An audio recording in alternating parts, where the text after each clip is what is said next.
Hello,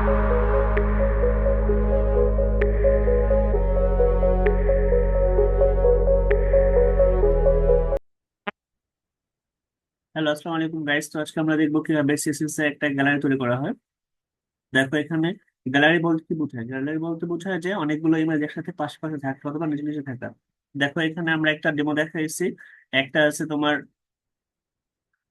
ফরেস্টেড, আরেকটা হলো C, আরেকটা হলো স্কাই, আরেকটা হলো একটা উপত্যকার ছবি। ঠিক আছে, তো এই ছবিগুলো যখন পাশে থাকে তখন একটা গ্যালারি আকারে তৈরি হয়। ঠিক আছে, তো আমরা চাইলে আমাদের ওয়েব পেজে বা ওয়েবসাইটে এরকম গ্যালারি তৈরি করতে পারি।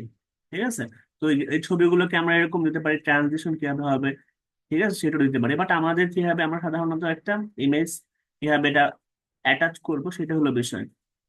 ঠিক আছে, তো সেটা হলো আমাদের জন্য আমাদের যে ফাইলটা থাকবে সেই ফাইলটার মধ্যে আমাদের এই জেপিজি বা পিএনজি এই পিকচারটাকে অ্যাড করতে হবে, এবং আমাদের যে কোড লিখতে হবে সিএসএস এর মধ্যে সেই কোডটার মধ্যে সেই ফাইলটার এক্সটেনশনটা ভালোভাবে লিখে দিতে হবে। তাহলে আমাদের ওয়েবসাইটে পেজগুলো রান করবে। তো এই জন্য আমরা আমাদের এডিটরটা শেয়ার করি। তো দেখো আমরা অ্যাটমে চলে আসছি। তো অ্যাটমের মধ্যে আমাদের স্টাইল ট্যাগের মধ্যে আমরা গ্যালারি নামে আলাদা ক্লাস তৈরি করছি। তো গ্যালারির যে margin 5 pixel, border 1 pixel, solid colour use করছি, বাম দিক থেকে ফ্লট হবে, আর উইথ হবে 180 পিক্সেল। ঠিক আছে, তো আর আমাদের গ্যালারিটা হবার মতো ট্রানজিশন নেবে। আর আমাদের যে পিকচার গুলো হবে সবগুলো হবে উইথ 100%, আর হাইটটা অটোমেটিক থাকবে। আর ডেস্কটা হবে 15 পিক্সেল, এবং অল টাইম সেন্টারে থাকবে, সেন্টার অ্যালাইন হবে। তো আমরা অটোমেটিক এগুলো সেট করে দিচ্ছি, তোমরা চাইলে বেশি দিতে পারো। ঠিক আছে, তো আমরা এখানে চাইলে ধরো কালারটা 777 দিচ্ছি, তো আমরা কালারটা চেঞ্জ করে দেই।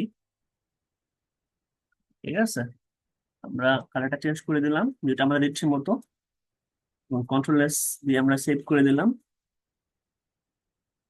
আর আমাদের যে লিঙ্কটা হবে, আমাদের ছবিগুলোর লিঙ্ক গুলো দেখো, সেইগুলো আমরা একটা ডিভার্জেন্স ক্লাস তৈরি করছি। এখানে আমরা আমাদের ছবির যে নামগুলো ইমেজ ডট জেপিজি জেপিজি ফাইলগুলোকে অ্যাটাচ করে দিচ্ছি।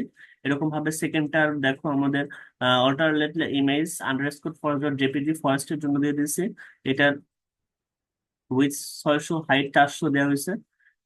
সিম্পলি 3 নাম্বার ইমেজটার জন্য দেখো আমাদের নাইটের যে image, image dot lights dot JPG, Northern lights দেখানোর জন্য উইথ 600, হাইট 400। ঠিক আছে, তো এরকম ভাবে আমরা আমাদের এইচটিএমএল কোড আগে লিখে রাখছি। আর এখন আমরা সিএসএস পার্ট যেহেতু দেখাচ্ছি, সেহেতু আমরা সিএসএস পার্টের জন্য আমাদের গ্যালারির ট্রানজিশন হোভার, ঠিক আছে, এবং আমাদের যে গ্যালারি সিস্টেমটা আমরা সেটা দিয়ে দিলাম। ঠিক আছে, তো আমরা এবার কন্ট্রোল এস দিয়ে সেভ করে দিই। কন্ট্রোল এস দিয়ে সেভ করে দিলাম।